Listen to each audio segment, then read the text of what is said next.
শব্দ রহমতের অর্থে ব্যবহৃত হয়েছে। যেমন আবু হুরায়রা রাদিয়াল্লাহু তাআলা আনহু থেকে বর্ণিত, রাসূলুল্লাহ সাল্লাল্লাহু আলাইহি ওয়াসাল্লাম বলেন, قال الملائكة تصلي على أحدكم ما دام في مصلاه। তোমাদের যে কেউ যখন মুসাল্লায় বসে থাকে, মুসাল্লাই মানে মসজিদে নামাজ পড়ার জায়গায় বসে আছেন পুরুষ লোকেরা, অথবা মহিলারা মুসাল্লাতে যাই নামাজে নামাজ পড়ার জায়গাতে নামাজ পড়ে বসে আছে, যতক্ষণ মুসাল্লাই সালাতের জায়গায় যাই নামাজে বসে থাকবে ততক্ষণ পর্যন্ত তোমাদের ওপর মালায়েকা কি করেন? তুসাল্লি। এই তুসাল্লি বাবা রয়েছে, হ্যাঁ, সাল্লাই সাল্লি থেকে মালায়েকা কি করেন?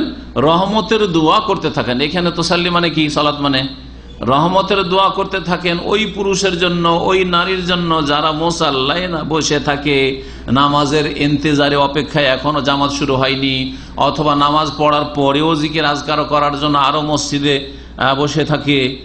যতক্ষণ পর্যন্ত মসজিদে বসে থাকে সালাতের আগে অথবা পরে, মালায়েকা কি করেন? তুসাল্লি আলা আহাদিকুম মা দামা ফি মুসাল্লা, যতক্ষণ পর্যন্ত মুসাল্লায় বসে থাকে, আল্লাযী সাল্লা ফি, যেই জায়গায় সালাত আদায় করেছিল বা সালাত আদায় করবে, মা লাম ইউহদে, যতক্ষণ পর্যন্ত ওযু ভঙ্গ হয়নি।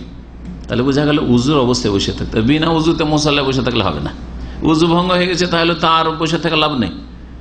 উযু অবস্থায় বসে আছেন, তার মানে আপনি নামাজ পড়বেন।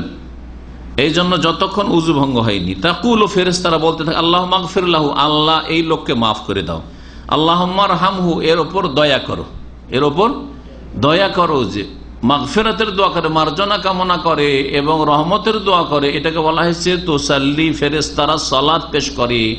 তাহলে কি বোঝা গেল? যে ফেরেশতাদের পক্ষ থেকে সালাত হচ্ছে নবী সাল্লাল্লাহু আলাইহি সাল্লামের জন্য এবং মুমিন মুমিনাতের জন্য মার্জনার দোয়া করা এবং রহমতের দোয়া করা, রহমতের দোয়া করা। এইরকমই আবু উমামা বাহিলি রাদিয়াল্লাহু তাআলা আনহু থেকে বর্ণিত, তিনি বলেছেন, যুকিরা লি রাসূলিল্লাহ সাল্লাল্লাহু আলাইহি সাল্লাম রাজুলানে, দুইজন লোকের কথা নবী কারীম